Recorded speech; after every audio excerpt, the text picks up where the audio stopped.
Ada transparansi yang kemudian menjadi sorotan dari mahasiswa begitu. Nah ini mau saya langsung tanyakan ke Prof. Cecep.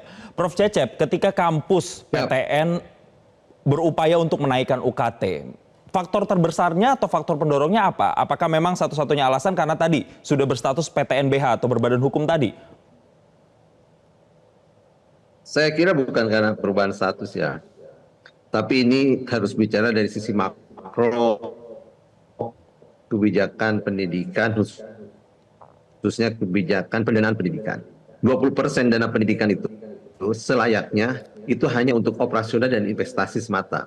Jangan lagi dibebani misalnya gaji guru, gaji dosen, dan kementerian lain yang pakai dana pendidikan. Saya harap ya ada redesign bagaimana pemilahan ya soal dana pendidikan ini agar 20% itu betul-betul untuk ya operasional investasi semata di perguruan tinggi dan di persekolahan. Jangan dimasukkan gaji guru, jangan dimasukkan gaji dosen di situ.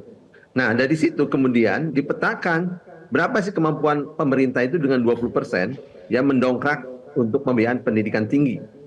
Ya, X rupiah misalnya. Sisanya bagaimana? Sisanya perguruan tinggi ngadakan kinerja dengan kementerian. Mau dengan apa? Jangan dengan dulu bicara soal UKT.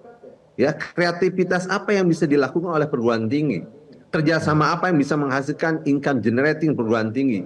Ya, kreativitas berupa misalnya hak cipta, kemudian hak paten ya, yang bisa mendongkrak kepada income generating perguruan tingginya.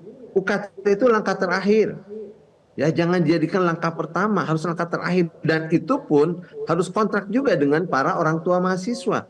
Sebelah mana sih kemampuan orang tua mahasiswa pada kategori 1, 2, 3, 4 itu? Tadi ya pembawa acara bagus, UKT itu uang kuliah tinggi. Sebenarnya uang kuliah tunggal, tapi sudah benar tuh. Uang kuliah tinggi akhirnya karena mahal tuh ya. Jadi nggak salah sebetulnya pembawa acara kita itu. Nah itu ya poinnya bahwa harus dibuka secara lebar bagaimana grand design-nya. Yang kedua yang penting lagi adalah soal keterbukaan tadi, transparansi.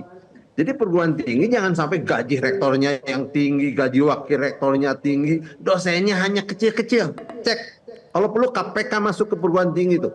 Berapa sih yang layak ya?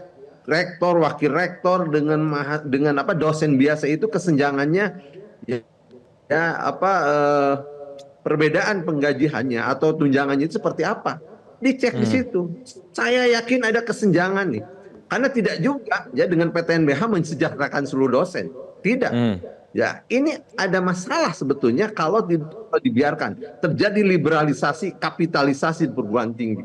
Seolah hentikan, menteri harus bertindak dong. Menteri. Ya, Ya, kalau tidak presiden langsung tindak, berhentikan tuh UKT mahal. Saya kira baik. itu dulu.